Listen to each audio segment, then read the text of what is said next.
The Prime Minister of the UK, Boris Johnson, facing another bruising week as the furious backlash over rule-breaking parties, so many parties, inside Downing Street continues to rumble on. Let's get more then with Bloomberg's UK political editor, Kitty Donaldson. Kitty, I'm sure you're exhausted after all this. It seems like it's going to continue. Tory MPs have been in their constituencies over the weekend.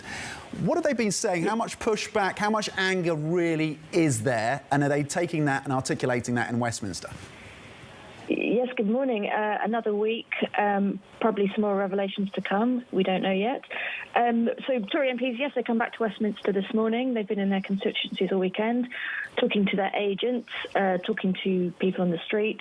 There's no doubt there's immense public anger over these stories. One MP, Peter Bone, a Tory MP, has had the word liar scrawled on his constituency office twice now. So, and now they're back in Westminster. They get to talk to each other and they get to compare notes. So that's not good news for the Prime Minister.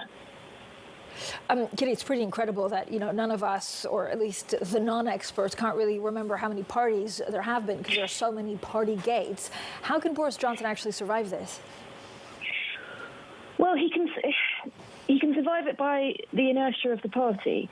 So, as I'm sure you know, there are several ways you can get rid of a prime minister, but the one that's most likely to work is if 54 of his own Tory MPs write to a party bigwig called Sir Graham Brady. He's a Tory MP, and he keeps a list of who's submitted a letter of no confidence in the Prime Minister. Now, we've been keeping a running tally of how many letters have been submitted, and so far there are 6 or 7 publicly declared, probably quite a few not declared publicly. So we haven't even nearly reached the magic tipping point of 54. The other way he could go, I suppose, is if someone in the cabinet resigned and so they didn't have enough confidence in the Prime Minister.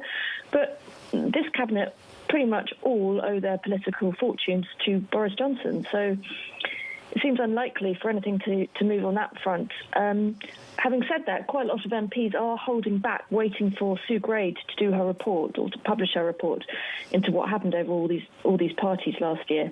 And we're expecting that either this week or next week. But there's quite a lot of debate over whether she will sort of provide the killer blow to Boris Johnson. It seems unlikely. She's a civil servant.